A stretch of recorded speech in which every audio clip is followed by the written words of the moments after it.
남유다의 왕은 총 몇 명이었나요? 20명이었죠. 자, 그렇다면 또 질문 하나 해보겠습니다. 20명의 왕 중에 선한 왕은 몇 명이었을까요? 갑자기 머리가 복잡해지기 시작하죠. 20명의 왕 중에 도대체 몇 명이었지? 5명이었나? 7명이었나? 남유다 왕은 20명의 왕이었는데 이 20명의 왕 중에 선한 왕은 8명이었습니다. 그렇다면 이 8명의 선한 왕 중에 하나님의 마음에 합한 자라고 불려졌던 왕들이 있었어요. 그 왕들은 몇 명이었을까요? 그 왕들은 3명입니다. 그 3명의 왕의 이름은 이렇습니다. 여호사밧, 히스기야, 오늘 함께 읽었던 말씀에 등장하는 바로 요시야, 이 3명이 하나님의 마음에 합하다라고 평가받은 왕들입니다. 오늘의 본문의 주인공은 요시야이죠. 요시야는 유다의 16번째 왕입니다. 16번째 왕. 그리고 마지막으로 유다 땅에, 유다 나라의 선한 왕으로 불림을 받은 왕이기도 합니다. 요시야가 왕으로 세움을 받았을 때에 이 남유다의 이 영적인 상태는 어떠했을까요? 말 그대로 최악 중에 최악이었습니다. 악의 수치가 극에 달하였던 때가 요시야가 왕으로 이제 세움을 받던 때였습니다. 요시야 왕의 아버지는 암몬입니다. 그렇다면 암몬의 아버지는 누구일까요? 암몬의 아버지는 므낫세입니다. 므낫세와 암몬이 이 남유다를 통치했던 기간이 몇 년이냐면 57년이에요. 므낫세가 55년을 통치했고 암몬이 2년을 통치하게 됩니다. 57년이라는 이 세월 동안 이 남유다는 철저하게 죄악의 길로 들어서게 되었다라는 겁니다. 그들은 일관되게 57년 동안 악한 삶을 살았다는 거예요. 하나님이 없는 삶, 어떻게 하면 정말 백성들에게 하나님이 없는 삶을 살아가게 할까, 이것들을 고민했던 것 같아요. 므낫세의 삶을 우리가 잘 알고 있는 것처럼 정말 악한 왕 중에 최고로 악한 자가 므낫세였죠. 그는 늘 언제나 악을 행함에 있어서 한결같은 삶을 살았던, 어찌 보면 백성들에게도 야, 대단하다라고 인정받았던 왕일지도 모릅니다. 그런데 우리가 유념해야 될 게 있습니다. 죄라는 것은요, 실증이라는 것이 없다라는 거죠. 죄라는 것은 꼭 기억하십시오. 실증이라는 것이 없습니다. 우리가 어떠한 일을 하면 내가 아무리 좋아하는 일이라 할지라도 반복되이 그 일을 행하다 보면 그 일은 어느덧 나에게 실증으로 다가올 때가 있죠. 마냥 그 모든 일들이 즐겁지가 않죠. 때로는 그만했으면 좋겠어, 그만했으면 좋겠다라는 그러한 생각이 들 때가 있다라는 거예요. 그런데 이 죄라는 것은요, 시간이 지나면 지날수록 더욱더 강력하게 나의 삶을 끌어당겨요. 어디로요? 죄악된 삶으로 살아가도록 끊임없이 나를 끌어당긴다라는 겁니다.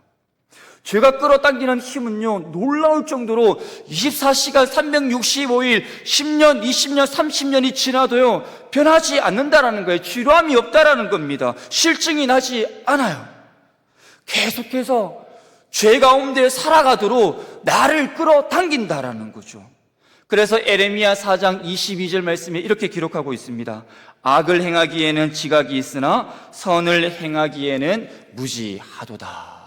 선을 행하기에는 무지한 자가 바로 우리라는 겁니다. 죄의 힘은요, 여전히 우리 안에서 움직이고 있어요. 언제든지 튀어나올 기회만 엿보고 있다가 짠 하는 순간 이 죄는요, 우리 앞에 쫙 등장해서 우리가 죄악 가운데 살아가도록 펼친다라는 겁니다. 만약 내가 죄에게 정복당하는 순간 죄는 우리의 삶에서 주인 노릇하게 됩니다. 주인 노릇하게 된다라는 거죠. 죄는 결코 만만한 상대가 아닙니다. 우리가 일평생 애쓰고 힘써 싸워야 할 대상이 바로 죄라는 겁니다. 죄는 매우 교묘하고 전략적으로 우리에게 침투해 들어오기 때문에 우리는 늘 깨어 있어야 한다라는 거죠. 보십시오. 요시야 왕의 할아버지 므낫세는 남유다의 20명의 왕 중에 가장 악한 왕이었습니다. 왕이 저지를 수 있는 모든 악행들을 다 저질렀던 자가 바로 므낫세였죠. 므낫세에 의해서 성전 마당은 어떻게 바뀝니까? 우상의 마당으로 바뀌어지게 되죠. 열왕기하 22장 5절입니다. 열왕기하 22장 5절에 보면 이렇게 말씀하고 있습니다. 또 여호와의 성전 두 마당에 하늘의 1월 성신을 위하여 제단들을 쌓고, 성전 마당이 하나님을 예배하는, 하나님께만 집중되어져서 하나님만을 찬양하고 하나님만을 바라보고 하나님께로 나가야 하는 그곳이 어떻게 바뀌었습니까? 그곳이요, 제단을 쌓아서 어느 누구도 어느 시간에 와도 마음껏 우상을 숭배할 수 있는 공간으로 이 므낫세가 만들어 버렸다라는 거죠. 여러분, 성전 마당뿐만 아니라 성전 안으로 들어가면 예루살렘 그 성전 안에도 우상의 소굴이 되었음을 보게 됩니다. 열왕기하 21장 7절에 보면 이렇게 말씀하고 있어요. 또 자기가 만든 아로 새긴 아세라 목상을 성전에 세웠더라. 바깥에도 성전 마당에도 우상을 숭배하는 곳이었지만 성전 안도 우상을 숭배하는 곳으로 이 므낫세가 만들어 버렸다라는 거죠. 므낫세 왕은 성전 안과 성전 마당뿐만 아니라 뼛속까지 우상을 숭배하는 우상 숭배자였습니다.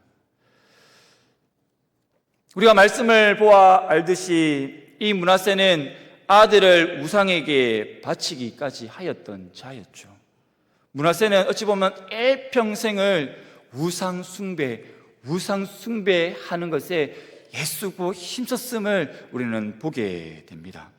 므낫세 다음에 왕이 누구입니까? 암몬 왕이죠. 암몬은 2년 동안 나라를 통치하게 됩니다. 통치하는 가운데 그는 아버지가 행했던 대로 본대로 그대로 나라를 다스립니다. 나라를 다스린 결과가 어떻게 되었습니까?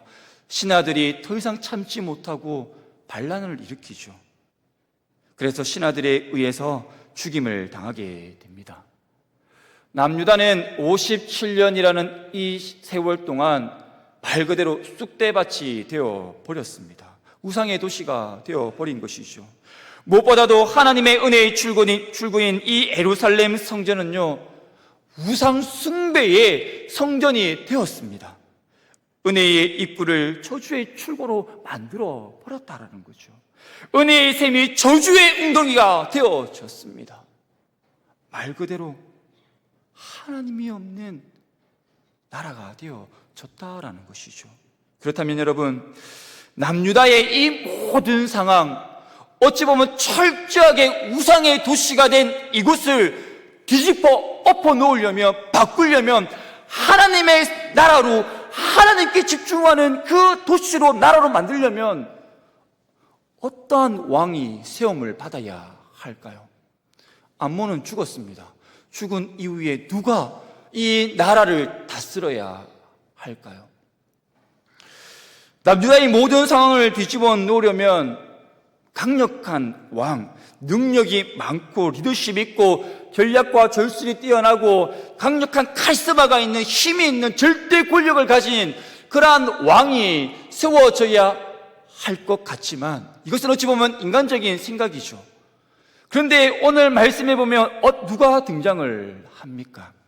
오늘 말씀해 보면 요시야라는 한 인물이 등장을 합니다. 요시야는 몇 세의 왕이 되었나요?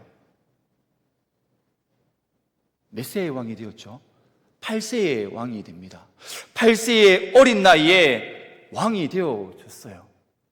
남유다는 57년이라는 이 세월 동안 철저하게 짓밟혔어요. 우상의 도시가 되어졌어요. 그런데 8세라는 이 꼬마 왕이 세워졌다는 거예요. 그렇다면 이 왕이 할 수 있는 것이 도대체 뭐가 있을까요?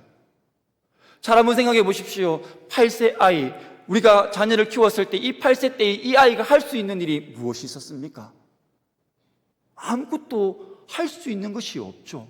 부모의 손이 가장 많이 어찌 보면 가야 할 때가 이 8세의 나이입니다. 아무것도 할 수 없는 나이라는 거죠. 그런데 지금 이 요시야가 8세의 왕이 되었다라는 겁니다. 8세. 그것도 지금 우상 숭배로 피비린내가 나는 모든 것이 무너져버린 이 남유다 땅에 자신의 앞가림도 못하는 8세 요시야가 왕으로 세움 받았다라는 것이죠. 그런데 이 요시야가 8세의 왕으로 이 세움을 받은 그가 57년 동안 그 누구도 하지 못했던 그 하나님의 재앙과 진노를요 막아섭니다. 멈춰버린 자가 바로 이 8세의 왕으로 세움받은 요시야였습니다. 열왕기하 22장 20절을 한번 볼까요? 20절에 보면 이렇게 말씀하고 있습니다. 그러므로 보라, 내가 너로 너의 조상들에게 돌아가서 평안히 묘실로 들어가게 하리니 내가 이곳에 내리는 모든 재앙을 내 눈이 보지 못하리라. 얼마나 귀한 말씀을 이 요시야 왕에게 들려줍니까? 57년 동안 하나님의 진노와 재앙이 8살짜리 꼬마, 어찌 보면 아무것도 하지 못할 것 같은 그가 하나님의 재앙과 진노를 멈추게 했다라는 것이죠. 어떻게 이러한 상황이 벌어진 것일까요? 여러분, 우리는 여기서 요시야 왕의 그 삶의 모습을 좀 더 살펴볼 필요가 있습니다. 우리 2절에 한번 볼까요? 2절 말씀을 우리 성경을 찾아서 한번 읽어보겠습니다. 2절입니다. 2절 시작. 요시야가 여호와 보시기에 정직히 행하여 그의 조상 다윗의 모든 길로 행하고 좌우로 치우치지 아니하였더라. 지금 요시야의 그 믿음의 길, 신앙의 이력을 보여주는 장면이죠. 그는 어떻게 삶을 살았습니까? 여호와 보시기에 정직히 행하였고, 그리고 그의 조상 다윗의 모든 길로 행하고 좌우로 치우치지 않고 오직 올곧은 길, 오직 하나님만 바라보고 하나님이 기뻐하시는 그 길로 걸어갔던 자가 바로 요시야였다라는 거죠. 하나님이 인정한 이 요시야의 모습을 3절에 한번 볼까요? 3절에 보면 이렇게 말씀하고 있어요. 요시야 왕 18째 해에 왕이 무슬람의 손자 아살리야의 아들 서기관 사반을 여호와의 성전에 보내며 이르되, 요시야가 이제 왕에 오른 지 18째 해에 아주 중요한 결단을 내리게 됩니다. 어떠한 결단이었습니까? 바로 서기관 사반을 여호와의 성전에 보냅니다. 보내어 무엇을 하라라고 명령을 합니까? 4절 말씀입니다. 우리 4절 말씀을 우리 함께 읽겠습니다. 시작. 너는 대제사장 hil기야에게 올라가서 백성이 여호와의 성전에 드린 은 곧 문 지킨 자가 수납한 은을 계산하여. 한마디로 말하면, 오늘날로 말하면 헌금을 걷어오라는 거죠.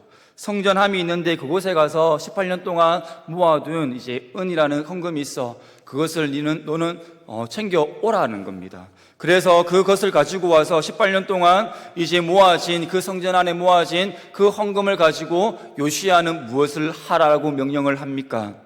5절과 6절에 보면 반복되이 등장하는 문장이 있죠. 5절에는 뭐라고 이야기를 하고 있습니까? 은을 가지고 성전에 부서진 것을 수리하게 하되, 성전에 부서진 것을 수리하라라고 명령을 합니다. 그리고 6절에도 기록되어 있죠. 6절에도 어떻게 기록을 하고 있습니까? 성전을 수리하게 하라. 성전을 수리하게 시킵니다. 요시야 왕은 하나님의 성전을 수리하는 것에 마음을 쏟았음을 보게 되죠. 자신의 왕궁을 수리할 수도 있었겠죠. 그런데 요시야는요, 자신의 왕궁을 수리하는 것보다 무엇에 시선이 집중되어 있었습니까? 하나님의 성전, 무너져가는 그 하나님의 성전에 집중되어 있었다라는 거예요. 무너져가는 그 성전을 바라보면서 마음이 아팠다라는 거죠. 그리고 서기관 사반을 통하여서 18년 동안 그 모아진 그 헌금을 가지고, 그 예물을 가지고 성전을 다시금 수리하는데 전심전력을 다했던 자가 바로 요시야였습니다. 그런데 여러분, 중요한 것은요, 요시야가 왕이 된 지 18년 만에 갑자기 하나님의 성전에 관심을 가진 것이 아니라는 겁니다. 역대하 34장으로 우리 한번 가볼까요? 역대하 34장에 보면 요시야가 어렸을 때의 모습이 기록되어져 있습니다. 구약 704쪽에 있습니다. 성경을 자막으로 나오지 않는데 한번 찾아서 한번 보겠습니다. 역대하 이제 오후 시간이 되면 졸음이 좀 오는 시간이죠. 찾다 보면 졸음도 아마 달아나게 될 겁니다. 역대하 34장입니다. 역대하 34장 3절 말씀입니다. 3절 말씀. 펜이 있으면은 펜을 들고 한번 줄을 치면서 한번 저를 따라와 주시면 될 것 같습니다. 우리 34장 3절입니다. 3절. 우선은 같이 한번 읽겠습니다. 3절입니다. 시작. 아직도 어렸을 때 곧 왕위에 있은 지 8년에 그의 조상 다윗의 하나님을 비로소 찾고 제22년에 12년에 유다와 예루살렘을 비로소 정결하게 하여 그 산당들과 아세라 목상들과 아로새긴 우상들과 부어 만든 우상들을 제거하여 버리매. 자, 이제 한번 펜을 한번 들어볼까요? 8년에 한번 밑줄을 긋든지 동그라미를 한번 쳐보면 좋을 것 같습니다.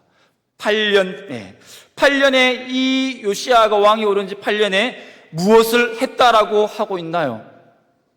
비로소 하나님을 찾았다. 하나님을 찾았다 해도 줄을 한번 끄면 좋겠죠.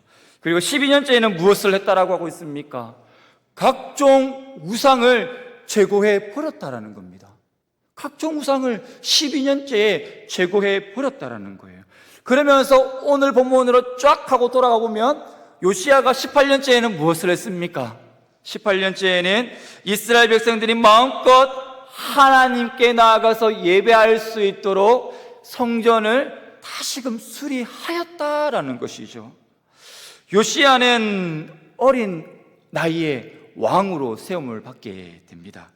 어려서부터 그는 성전을 가까이 하였고 하나님께 예배 드리는 것에 하나님께만 시선을 집중하였던 자가, 고정하였던 자가 바로 요시야였습니다.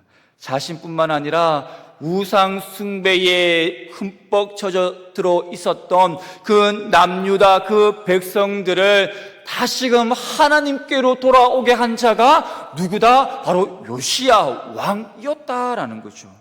그렇다면 하나님이 주목한 이 요시야의 삶은 어떠했습니까?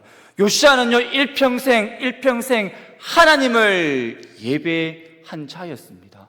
하나님께만 십선이 집중되어 있었던 자였습니다. 그는 왕으로 살아간 것이 아니라 그는 예배자로 살아갔던 자였습니다. 그는 한 나라의 왕이 아니라 하나님을 신령과 진정으로 예배 드렸던 참된 예배자였다라는 거죠. 하나님이 찾으시는 그 한 사람 참된 예배자가 바로 요시야였습니다. 그의 삶의 우선순위는요, 첫째도 예배, 둘째도 예배, 셋째도 예배. 그는 전생애를 들여서 하나님께 예배 드렸던, 예배하는데 그의 삶을 올인했던 자가 요시야였습니다. 사랑하는 성도 여러분, 하나님은요, 권력 있고 힘이 있고 잘 먹고 잘 사는 사람, 그 사람에게 주목하는 것이 아닙니다. 하나님은요, 참된 예배자로 살아가는 그 한 사람을 주목하신다라는 거죠. 그 한 사람을 통해서 가정을 깨우고 교회를 변화시키고 지역과 나라를 다시금 회복시키신다라는 겁니다. 막혀있던 하나님의 은혜가 이 남유다 땅에 57년 동안 하나님의 재앙과 진노로 인하여 아무것도 할 수 없었던 그 땅이 어떻게 되었습니까? 하나님께 예배하는 한 사람, 하나님을 찾고 또 찾는 그 한 사람, 예배에 승리하는 그 한 사람 요시야 때문에 그 남유다는요 다시금 회복되어졌다라는 겁니다. 하나님의 은혜가 흘러넘치는 나라가 되어졌다라는 거죠. 오늘 말씀을 통해 우리는 무엇을 알 수 있습니까? 예배가 무너졌을 때에 남유다는 무너졌습니다. 하지만 예배가 회복될 때에 남유다는 어떻게 되었나요? 다시금 회복되었다라는 것이죠. 예배에서 모든 것이 결정이 납니다. 예배가 흔들리면요 우리의 인생은요 요동칩니다. 어찌 보면 한 주간 동안 월요일부터 토요일까지 세상 가운데서 우리는 정말 치열하게 전투같이 우리는 살아가죠. 그러다가 이제 주일날 예배 속에 이제 나아갑니다. 하나님 앞에 나아가죠.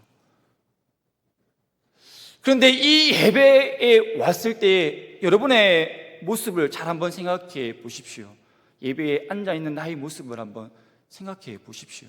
정말 하나님이 기뻐하시는, 하나님이 찾으시는 그 한 사람이 바로 나인지를 한번 생각해 보자는 거예요. 예배 속에 나와서 이 예배의 자리에 앉아있을 때에 누구를 지적하는 자로 서 있습니까? 이 예배 자리에 앉아있을 때에 끊임없이 밀려오는 그 졸음 때문에 그냥 주저앉아 버리는 성도 있습니까? 옆에 있는 사람 때문에 그것이 방해가 되어져서 예배에 집중하지 못하는 성도 있습니까? 그것 때문에 내가 이 예배 가운데에 실패로 돌아가 버리면 한 주간의 삶은 어떻게 되겠습니까? 철저하게 영적 전투 현장에 나아가서 우리가 그 전쟁에서 승리할 수 있는 방법은 단 한 가지라는 거죠. 주일날 이 예배에 나왔을 때에 하나님이 찾으시는 그 한 사람이 바로 내가 되어야 한다라는 거죠. 내가 되어질 때에 한 주간의 삶은요 내가 축복의 통로가 되어지는 거예요. 내가 형통한 삶을 누릴 수 있는 거예요. 내가 가는 곳곳마다 그곳을 살릴 수 있는 내가 되어지는 겁니다. 요셉이 가는 곳곳마다 어떻게 되었습니까? 형통케 되었더라, 형통케 되었더라, 형통케 되었더라 라고 말씀하고 있죠. 하나님이 찾으시는 그 한 사람, 하나님께 집중되어 있는 예배에 승리하게 되는 그 인생은요 세상 그 어디에 있더라도 늘 언제나 하나님께서 그 사람을 붙잡아 주시기에 늘 승리하는 삶을 살아낼 수 있다라는 겁니다. 아무리 인생의 풍파가 심해도 내가 참된 예배자로 서 있기만 하면요 그 인생은요 결코 무너지지 않는다라는 겁니다. 우리의 삶의 모든 회복은요 바로 예배를 통해서 일어나게 됩니다. 창세기 4장에는 어떠한 말씀이 기록되어 있나요? 가인과 아벨의 이야기가 기록되어져 있죠. 가인과 아벨의 이야기를 이제 시작하면서 그 말씀을 잘 보면 그 모든 무너진 인생의 해답은 무엇이라고 하고 있습니까? 바로 예배라는 겁니다. 예배. 범죄한 이후에 하나님은 인간에게 예배라는 접촉점을 열어 놓으셨습니다. 노아 사건을 통해서도 그렇죠.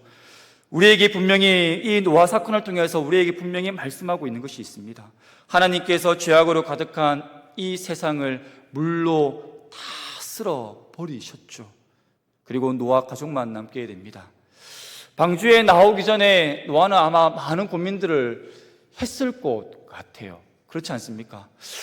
이제 온 세상이 물로 뒤덮여 있었고 내가 밖에 나가면 우리 가족들을 부양해야 되는데 어떻게 하면 내가 먹여 살릴 수 있을까? 어떻게 해야 될까? 아마 여러 가지 많은 고민들 때문에 아마 잠을 못 이루었을 것 같아요. 그런데 방주의 문이 짠 열리고 노아와 가족들이 나왔을 때 제일 먼저 행하였던 것이 무엇입니까? 예배죠. 예배입니다. 창세기 8장 20절에 보면 이렇게 말씀하고 있어요. 그는 제단을 쌓고 하나님 앞에 예배를 드렸다. 제단을 쌓고 하나님께 예배를 드렸던 자가 바로 노아였습니다. 이 땅에서 살아갈 인간의 우선순위를 분명히 우리에게 말씀해주고 있는 장면이기도 하죠. 우리가 이 땅 가운데 살아가면서 정말 필요한 것이 무엇인가 하면 바로 예배입니다. 삶의 그 분주함 때문에 예배를 놓아버리게 되면 우리의 인생은요, 우리의 인생도 똑같이 놓아버린 인생이 되어진다라는 거죠. 한 신학자가 이러한 이야기를 하였습니다. 지침이 육체를 새롭게 하는 것처럼 예배는 영혼을 새롭게 한다. 예배는요, 영혼을 새롭게 한다라는 겁니다. 예배가 중요해요. 그래서 마귀는 어떻게 할까요? 우리가 예배 가운데에 참된 예배자로 세움받지 못하도록 끊임없이 공격해 온다라는 겁니다. 공격해 온다라는 거예요. 예배에 실패하도록 방해해 온다라는 겁니다. 우리가 일상을 살아가다 보면 해야 할 일이 참 많죠. 순간순간 바삐 그 일들을 진행해야 할 때도 있습니다. 때로는 그 일에 너무나도 이렇게 밀려 살아가다 보면, 치우쳐 살아가다 보면 일에 뒤엎여서 한숨이 나올 때도 있죠. 내가 이 일을 해야 되나? 하나님 뭡니까? 라는 그런 한숨이 나도 모르게 나올 때도 있다라는 거죠. 그때 우리가 해야 할 것이 무엇일까요? 예배라는 겁니다. 하나님을 예배하는 일은요, 최우선입니다. 차선이 아니라는 겁니다. 최우선이 되어야 한다라는 겁니다. 예배가 죽으면요, 우리의 영은요 죽게 됩니다. 우리의 영은 죽게 된다라는 거예요. 우리의 영이 죽으면 죄가 우리의 인생의 주인 노릇하게 되고 죄가 득세하게 됩니다.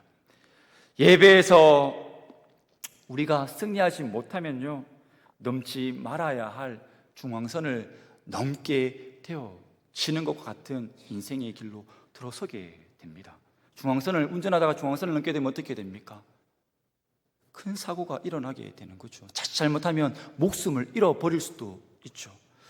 우리가 예배에서 승리하지 못하게 되면 세상 속에 나아가서 중앙선을 넘는 인생이 된다라는 것입니다. 참된 예배자가 없는 삶은요, 참된 예배가 없는 삶은 무슨 일이 벌어질지 아무도 모른다라는 겁니다.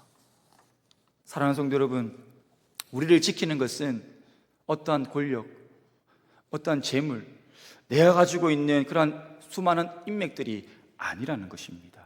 우리의 인생을 지켜주는 가장 안전한 안전벨트가 바로 예배입니다. 예배에 목숨 걸면, 예배에 내가 승리하게 되면 나의 그 인생 여정은요, 늘 승리하는 인생이 됩니다. 인생을 지키고 싶습니까? 내 인생 가운데에 하나님이 주시는 그 은혜 충만, 성령 충만, 감사하는 삶, 늘 형통케 되는 그 은혜들을 누리고 싶습니까? 그러면 예배에 승리하십시오. 예배의 이 상태가 바로 나의 신앙의 상태라는 것을 기억하시고 늘 이 예배의 자리에 나와서 하나님, 저 오늘도 나왔습니다. 한 주간 동안 처절하게 세상 가운데 살아가다가 오늘 하나님 말씀 붙잡기 위해서, 내 영혼 살리기 위해서 하나님 오늘 이 자리에 나왔어요. 하나님, 저 이 시간 너무 기대가 돼요. 하나님, 오늘 나에게 찬양부터 그 말씀, 그 기도 시간 가운데 나에게 주실 그 은혜의 그 단비가 나는 너무나도 기대가 됩니다. 그러한 사모함을 가지고 나아갈 때에 우리 모두는요, 예배의 주인공, 예배의 승리자로 서게 될 겁니다. 예배의 주인공은 주님이시죠. 그런데 하나님께서 나와 함께 하셔서 예배의 승리자로, 정말 주인공으로 나를 그렇게 바꾸어 놓으신다라는 겁니다. 예배를 통해 하나님의 은혜가 내 삶 가운데 온전히 적셔져야 우리는 진짜 그리스도인으로 살아낼 수 있습니다. 그리스도의 향기가 되어진다라는 거예요. 말만 그리스도의 향기, 순종, 헌신이 아니라 이것이 내 삶 가운데에 흠뻑 예배 속에서 하나님의 은혜가 젖어들면 하지 말라고 해도 순종하게 되고요, 하지 말라고 해도 헌신하게 되고요, 하지 말라고 해도 감사가 내 삶 가운데서 흘러넘치는 그러한 자가 될 수밖에 없다라는 겁니다. 성도 여러분, 예배는요, 기억하십시오. 예배는요, 우리의 심장과도 같습니다. 심장에 피가 공급되지 않으면 어떻게 됩니까? 죽음이죠. 죽음입니다. 심장에 피가 잘 공급되어야 우리가 일상생활에서 살아갈 수 있는 것처럼 우리가 이 예배 가운데에 승리해야 우리가 일상생활 가운데서도 승리할 수 있다는 것을 여러분 기억하셔야 합니다. 여러분의 예배는 어떠합니까?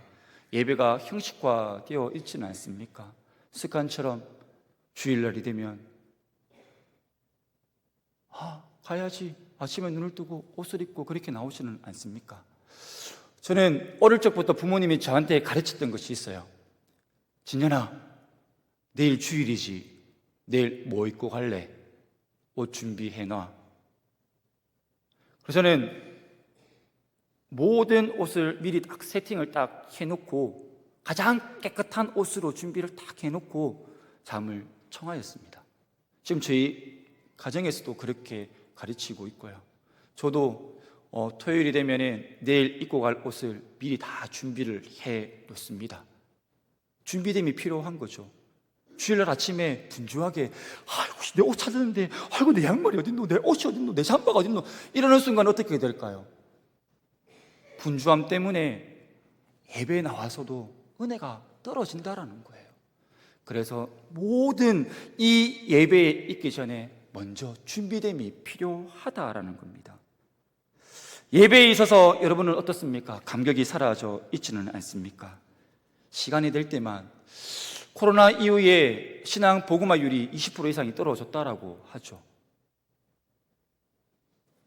인터넷만 틀면은 요즘엔 TV 틀어도 이제 기독교 방송이 워낙 많이 나오기 때문에, 라디오만 틀어도 방송이 나오기 때문에 그것으로 예배를 대체하는 많은 이들이 있어요. 특히 젊은이들은 더 그런 것 같아요. 어떤 젊은이들은 주일이 되면 야호! 놀러 가자 하면서 토요일부터 이제 여행을 떠납니다. 그러면서 주일날 예배를 어디서 드리는 줄 아세요? 어디서 드릴까요, 젊은이들은? 차 안에서 드립니다. 놀랍지 않습니까? 어떤 젊은이들은요, 숙소에서, 텐트에서 예배를 드리는 그러한 젊은이들도 있습니다. 그것이 하나님이 기뻐하시는 모습일까요? 아니죠. 하나님이 기뻐하시는 모습이 아니라는 겁니다. 사랑하는 성도 여러분, 우리는 그 무엇보다도 예배에 목숨 걸어야 해요. 주일날 어찌 보면 분주 복잡한 이 시대 가운데 어찌 보면 한 번 드려지는 이 예배에 우리가 실패하게 되면 우리의 인생도 실패하게 된다는 것을 기억하십시오. 우리가 예배를 붙잡으면 하나님은 반드시 그 인생을 붙들어 주십니다. 우리의 한숨이 너무나도 고단하고 서글픈 인생 때문에 어찌 살아갈까 고민하며 하나님 하며 세상 가운데 살아간다 할지라도 우리가 이 예배 속에 나와 진짜 예배 속에 내가 승리하게 되어지면 하나님은요, 그의 인생을 붙드셔서 그래, 내가 너의 인생 붙들어 매줄게, 걱정하지 마. 하나님께서 단디 메어주시기 때문에 그의 인생은요, 세상 속에 나아가서도 남부럽지 않는 그런 멋진 인생 살아낼 수 있습니다. 사랑하는 성도 여러분, 진짜 예배 속에서 승리하게 되면요, 내 삶은요 늘 찬양으로 바뀌어지게 됩니다. 내 삶은요 늘 기대감으로 바뀌어진다라는 거죠. 사랑하는 성도 여러분, 예배 속에 답이 있습니다. 예배 속에 길이 있고요, 예배 속에 방법이 있습니다. 예배 속에 다시 일어날 힘이 바로 이 예배 속에 있다는 것을 기억하시고 우리가 그 어떠한 순간에도 예배에 목숨 걸고 그 어떠한 순간에도 예배 속에서, 예배 안에서 승리하는 인생, 승리하는 성도의 삶이 되시길 주님의 이름으로 축복합니다. 사랑하는 성도 여러분, 오늘도 여전히 하나님은요 예배하는 한 사람을 찾고 있습니다. 우리가 예배 속에 승리하게 되면 내 삶은 곧 이내 역전이 일어나게 될 것이라는 것을 기억하시고, 우리가 다가오는 한 주간의 삶들 가운데서도 정말 하나님과 함께함을 통하여서 정말 우리가 이 땅 가운데서 이 요셉처럼 내가 가는 곳곳마다 형통케 되어지는 은혜가 있기를 주님의 이름으로 축복합니다. 아멘. 기도하겠습니다.